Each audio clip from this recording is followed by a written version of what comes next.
मित्रांनो, आज नागपूरच्या या कन्व्हेन्शन सेंटर या ठिकाणी माननीय रणजित मेश्राम यांचं निधन झालं होतं आणि त्या निमित्ताने त्यांची शोक सभा इथे घेण्यात आली आणि त्या अनुषंगाने त्यांना त्यांच्या कारकिर्दीचा एक आढावा सुद्धा घेण्यात आला आहे. आपल्याकडे माननीय साहेब जुळलेले आहे. काय सांगणार सर, आपल्या बद्दल सांगा. आज या ठिकाणी आंबेडकरी बाण्याचे समर्पित पत्रकार, बाबासाहेबांच्या समग्र सामाजिक, सांस्कृतिक, राजकीय पत्रकारिता आंदोलनातील एक सजग प्रहरी रणजित दादा यांच्या रणजित मेश्राम साहेबांचा श्रद्धांजली कार्यक्रम, आदरांजली कार्यक्रम या ठिकाणी सर्वसमावेशक संघटनेतर्फे त्यांच्या मित्र परिवार आणि हितचिंतकांतर्फे आयोजित करण्यात आला होता. आजच्या या आदरांजली सभेचे अध्यक्षस्थान रणजित दादाचे समकालीन मित्र, विद्यार्थी दशेपासून त्यांच्या सोबत काम करणारे, वैचारिक, सामाजिक, सांस्कृतिक आणि विद्यार्थी चळवळीतील त्यांचे सहकारी मित्र, आदरणीय ज्येष्ठ साहित्यिक, विचारवंत ताराचंद्र खांडेकर सर यांच्या अध्यक्षतेखाली आज doctor Babasaheb Ambedkar convention hall या ठिकाणी आदरांजली कार्यक्रम संपन्न झाला. या ठिकाणी रणजित दादावर प्रेम करणारे त्यांचे असंख्य चाहते या ठिकाणी उपस्थित होते आणि त्यांनी त्यांच्या जीवनावर प्रकाश टाकून दादांचं कार्य नव्या पिढीकरता कसं प्रेरणादायी येईल या संदर्भात त्यांनी आपल्या या ठिकाणी मनोगत व्यक्त केलं. प्रत्येक वक्त्यांनी दादांचे कार्य आपल्या परीने मांडण्याचा प्रयत्न केला. पत्रकारिता क्षेत्रातील त्यांचे सहकारी मित्र भूपेंद्र गणवीर, शिक्षण क्षेत्रातील त्यांच्या महाविद्यालयाच्या प्राचार्य प्रज्ञाताई बागळे, राजकीय क्षेत्रातील त्यांचे मित्र माजी आमदार मारुतरावजी चंद्रिकापुरे साहेब, त्यांचे अजून दुसरे जिवलग मित्र ॲडव्होकेट फिरदौस मिर्जा साहेब, आंबेडकरी चळवळीतील एक वैचारिक नेतृत्व आणि त्यांचे मित्र प्राध्यापक जोगेंद्र कवाळे सर, डॉक्टर मिलिंद माने साहेब, या सर्व मान्यवरांनी या ठिकाणी आपले रणजितदादांच्या जीवनावर प्रकाश टाकून एक नव्या पिढीला एक संदेश दिलेला आहे. तो संदेश सामोर कसं जाईल आणि त्यांचे कार्य अजून अधिक गतीने आपण कसं सामोर नेऊ याकरता सर्वांनी आपल्या ठिकाणी मनोगत व्यक्त केलं. मी या ठिकाणी संकल्प व्यक्त करतो माझ्या या सहकारी मित्रांसोबत, आपण आमच्या आयोजन समितीमार्फत, की रणजित दादाच्या स्मरणार्थ आम्ही 2 कार्यक्रम वर्षामध्ये राबवणार आहोत. एक कार्यक्रम रणजित मेश्राम स्मृती पत्रकारिता पुरस्कार, मग तो सामाजिक क्षेत्रातील पुरस्कार असो, राजकीय क्षेत्रातील असो, सांस्कृतिक क्षेत्रातील असो आणि पत्रिका क्षेत्रातील काम करणारे, समर्पित भावनेतून काम करणारे असे आम्ही त्यांची निवड करणार आहोत पत्रकारितेसाठी. दुसरं, आजच्या बऱ्याचशा वक्त्यांनी एक मनोगत व्यक्त केलं की रणजित दादा नावाने एक व्यासपीठ तयार करून एक प्रबोधनात्मक परिसंवाद, चर्चासत्र घडून आणण्याचे कार्य आपण हे 2 कार्य आम्ही करणार आहोत. या कामात आमचे सहकारी मित्र मुरली मेश्राम, सरोज मेश्राम, बाळू घरडे, माजी आमदार चंद्रकापूर साहेब, जारोंडे साहेब, वहिनी खांडेकर सर, भूपेंद्र गणवीर साहेब, आम्ही सर्वांशी चर्चा केलेली आहे. लवकरच आपण या कार्यक्रमाची आखणी करणार आहोत आणि अधिक चांगल्या परीने, चांगल्या गतीने रणजित दादाचे जे प्रेरणादायी विचार होते ते समाजामध्ये कसे जातील याकरता आम्ही सर्व प्रयत्नशील आहोत. दादांच्या प्रत्येक आठवणी आम्हाला आज म्हणजे प्रत्येक क्षण आठवणी, आम्ही जेव्हा एकांतामध्ये बसतो तेव्हा आम्हाला प्रत्येक आठवणी नजरेसमोर येतात. दादा कसं बोलायचे, कसे भाषण द्यायचे, कसे वागायचे, काय त्यांच्या वक्तृत्व होतं, काय प्रभावी नेतृत्व होतं, काय त्यांच्या कलमामध्ये तलवारीसारखं असं धार होती त्याच्या कलमामध्ये. एक शोध पत्रकारिता गाजलेली आहे त्यांची. आणि बंधूंनो, रणजित दादाच्या एक माझ्या बोलता विसरून गेलो मी की रणजित दादाचा मूळ नाव चंद्रकिशोर होता. चंद्रकिशोर उर्फ रणजित, चंद्रकिशोर उर्फ रणजित हा दादांचा नाव होता. आणि एक गोष्ट, दादांच्या लग्न YCMA हॉल अजय बंगल्याच्या समोर दादाचं लग्न झालं होतं. त्या लग्नामध्ये बॅरिस्टर राजाभाऊ खोब्राडे पासून तर रिपब्लिकन पक्षाचे देश पातळीवरचे सर्वच नेते त्या कार्यक्रमाला उपस्थित होते. लग्न समारंभाला जणू काय तो कार्यकर्त्यांचा मेळावा होता का असं त्या ठिकाणी. आणि पंगत बॅरिस्टर खोब्राडे साहेब सहपरिवार आपल्या परिवारासोबत खाली बसून जेवण केलं रणजित दादाच्या लग्नामध्ये. मी त्याचा एक साक्षीदार आहे. पहिली खरी गोष्ट आहे आहे आपण सर्व साक्षीदार आहोत. आणि तो दिवस आठवते. रणजित दादावर प्रेम करणारे रिपब्लिकन पक्षाशिवाय कोणता नेता नाही की जो रणजित दादाला ओळखत नाही. त्या दिवशी अंत्ययात्रेसाठी दिल्लीवरून डॉक्टर कृपाकर वासनिक आले, माहीत झाल्या बोलू फ्लाईटनी. तो चामोर्शीवरून आपले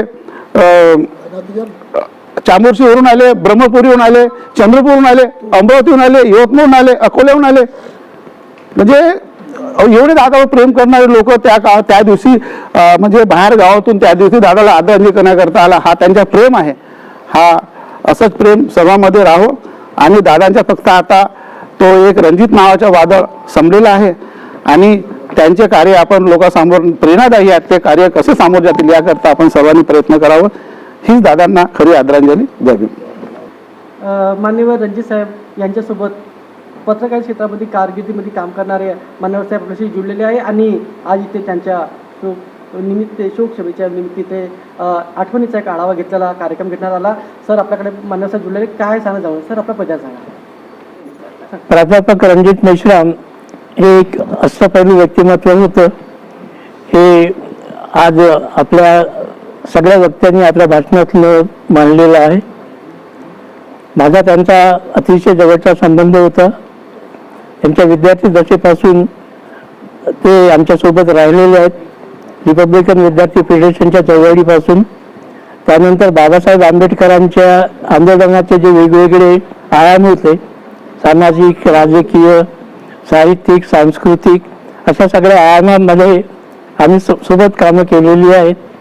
आणि त्यामुळे त्यांच्या अतिशय जवळच्या अशा गोष्टी मी आपल्या पुढे सांगू शकतो. परंतु तो हा काही प्रसंग नाही आहे. या ठिकाणी फक्त रणजित मेश्राम यांच्या सार्वजनिक जीवनाच्या गोष्टी सांगणं जास्त चांगलं योग्य होईल असं मला वाटतं. रणजित मेश्राम यांचं कर्तृत्व वेगवेगळ्या प्रकारे आपल्याला सांगता येईल. विद्यार्थी असताना त्यांनी जी आंदोलनं केली त्या आंदोलनातून विद्यार्थ्यांचे प्रश्न सुटले, परंतु शैक्षणिक संस्थांवर कशा प्रकारचा आपण वचक ठेवावा, शिक्षण प्रणाली कशा प्रकारची असावी ह्या संबंधीचं मार्गदर्शन ते विद्यार्थी असताना आणि त्याच्यानंतर ते समाजशास्त्र विषयाचे प्राध्यापक झाले आणि विद्यापीठाच्या समाजशास्त्र अभ्यासक्रमाला जेव्हा ते अध्यक्ष झाले तेव्हापर्यंत त्यांनी शैक्षणिक सुधारणांच्या बाबतीत अतिशय महत्त्वाची भूमिका बजावलेली आहे. पत्रकारितेच्या संदर्भात जर विचार केला तर त्याला आपण कमिटेड आणि क्रिएटिव्ह पत्रकारिता म्हणतो. बाकीचे सगळे पत्रकार वेगवेगळ्या पद्धतीनं कार्यरत असतात, परंतु समाजाचे आपण कोणी देणेदार आहोत. आणि बाबासाहेब आंबेडकरांच्या चळवळीने जो समाज उन्नत होतो आहे त्या समाजाच्या विविध प्रश्नांना आपल्याला आपल्या पत्रकारितेच्या रूपाने कशी वाचा फोडता येईल ह्या संबंधीची त्यांची भूमिका, त्यांचं चिंतन हे सातत्याने राहिलेलं आहे. त्यांनी राजकीय क्षेत्रामध्ये ज्या उंच भराऱ्या मारल्या त्या मला वाटतं आमच्या कार्यकर्त्यांनी आणि आमच्या नेत्यांनी समजून घेणं फार महत्त्वाचं आहे. केवळ वैचारिक थापा मारणं किंवा कृत्रिम पद्धतीनं मी नेता आहे असं भाषण लोकांची फसवणूक करणं अशा प्रकारची कुठलीही स्वार्थ लोलूप अशा प्रकारची प्रवृत्ती ही रणजितच्या मनामध्ये किंवा त्याच्या जीवनामध्ये आपल्याला कदापि दिसलेली नाहीये. आणि त्यामुळे अतिशय निर्भीडपणे राजकीय नेत्यांना आणि कार्यकर्त्यांनाही ठणकावून सांगणं आणि बाबासाहेब आंबेडकरांची राजकीय भूमिका आणि ह्या राजकीय भूमिकेबरोबर बाबासाहेब आंबेडकरांचं नव्या समाज संबंधीचं जे चिंतन आहे ते चिंतन वैचारिक पद्धतीनं आणि प्रत्यक्ष कृतीनं घडवून आणण्यासाठी रणजितने आपली सगळी हयात खर्ची घातली. हे इथे मला प्रकर्षानं सांगावंसं वाटतं.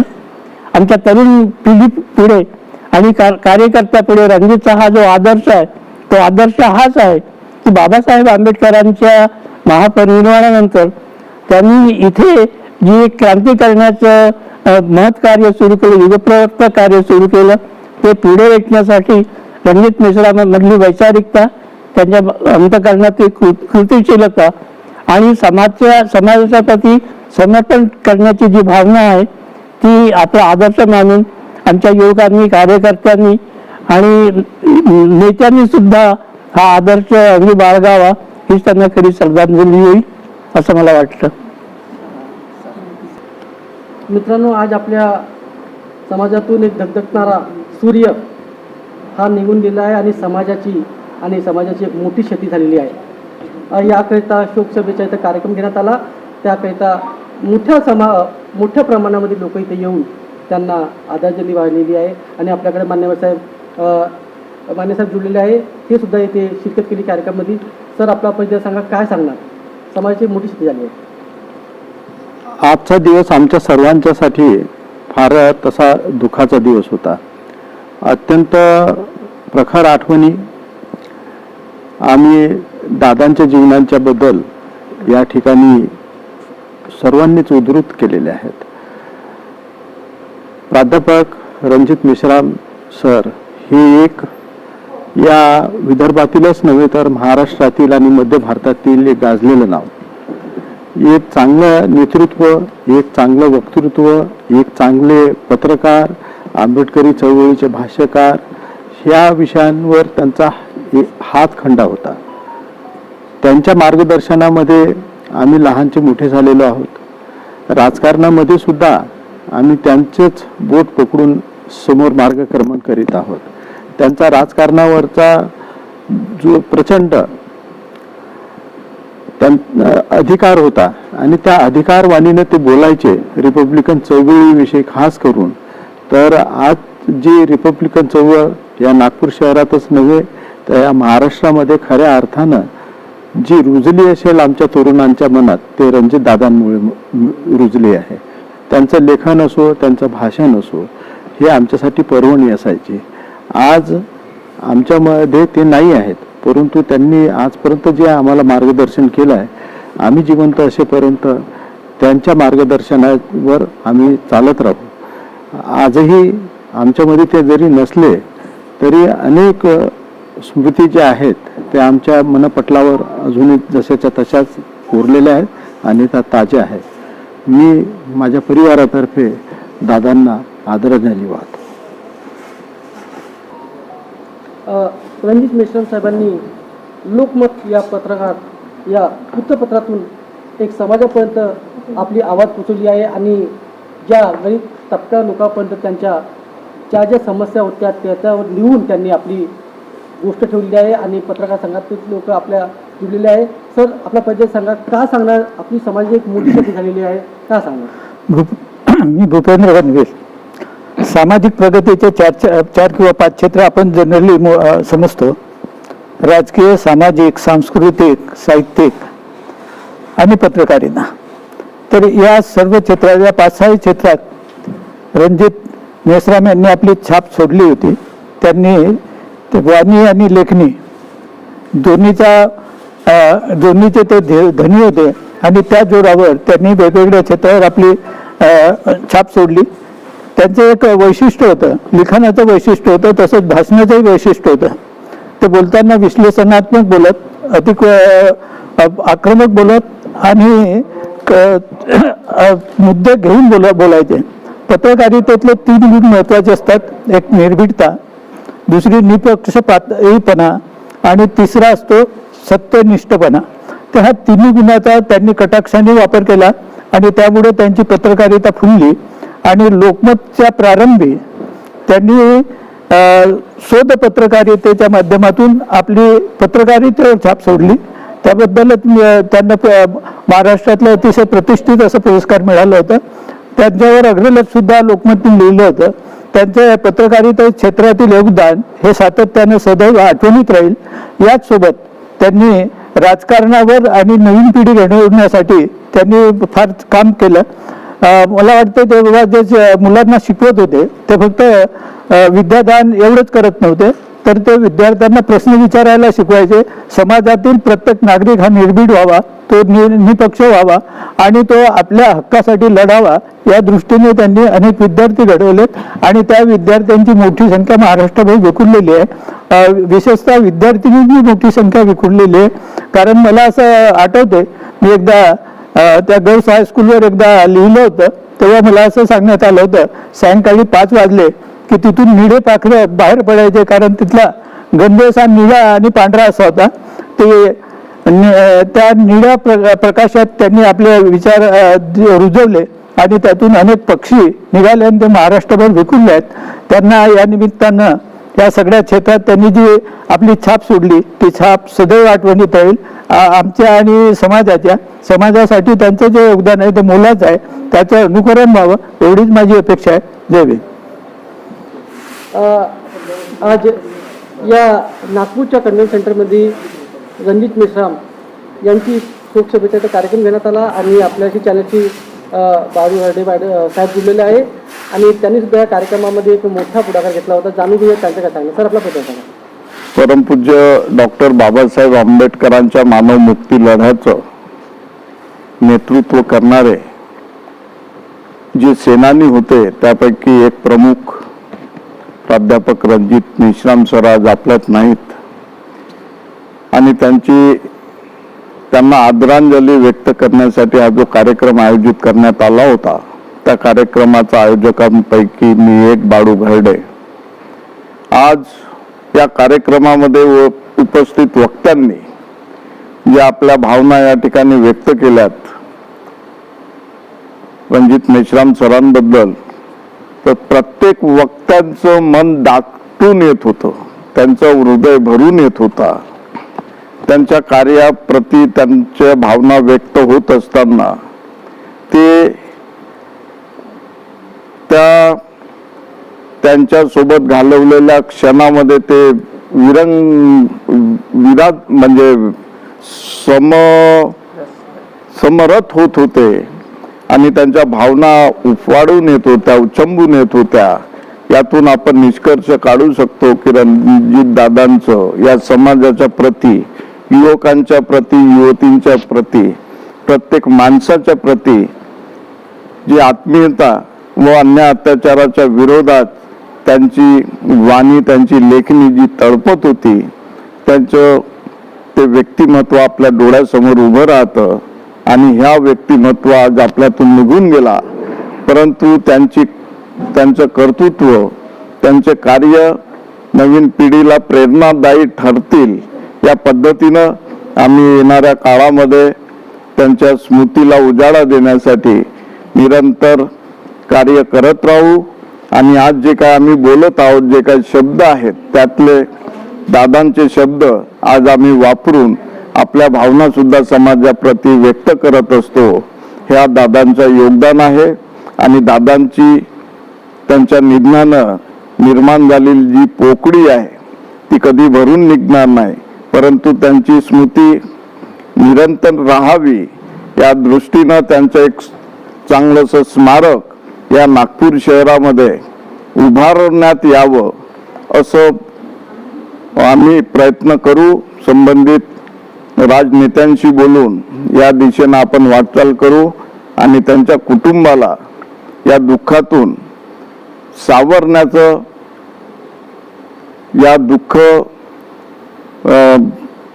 सहन करण्याची शक्ती तथागतांनी त्यांना प्रदान करावी अशी वंदना करून या श्रद्धांजली सभेचं आज या ठिकाणी आयोजन झालं. मोठ्या दुःखद अंतःकरणात सर्वांनी आपल्या भावना व्यक्त केल्या.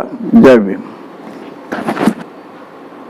सर्वप्रथम मी मूकनायक मीडियाचा प्रभारी म्हणून महाराष्ट्र राज्याचा दादांना अभिवादन करतो आणि आदरांजली अर्पण करून माझे 2 शब्द सुरुवात करतो.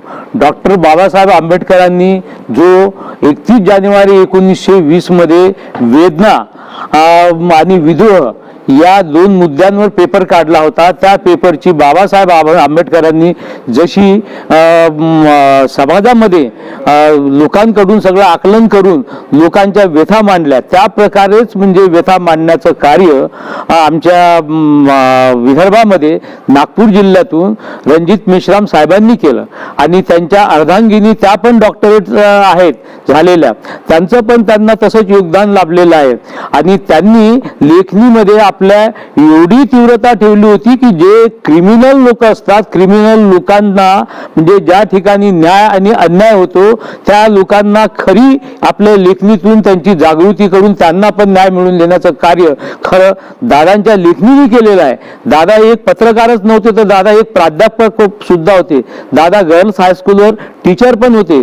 दादांच्या परिवारामध्ये एक मुलगा सुपुत्र आणि एक मुलगी अशा दोघांनाही त्यांनी चांगलं घडविलं आणि ते घडवत असताना त्यांच्या कार्यामध्ये मला म्हणायचं की बाबासाहेबांनी जशी अधर्म से करने लढाई भीमबा ने उठाई कलम की तलवार, अधर्म से करने लढाई भीमबा ने उठाई कलम की तलवार, बाबा ने दी चारों वर्ण से टक्कर, बहुजन जागे सुन के ललकार, बहुजन जागे सुन के ललकार. ऐसी मेरे मेश्राम साहब ने लोगों को ललकार देके सबको जगाया और जगाने के बाद में आज उनके प्रति यहाँ पे जो आदरांजलि देने के लिए कुछ नेता लोग, कुछ अभिनेता लोग आए पे दादा के आदरांजलि देकर आप सब लोगों को जय भीम करके मेरे 2 शब्द समाप्त करता हूँ. और संविधान अमर रहे, लोकतंत्र अमर रहे और हमारे साहब का जो परिवार है ये बहुत आगे अच्छे पैमाने पे बढ़ने के लिए हम लोग इनके साथ में हैं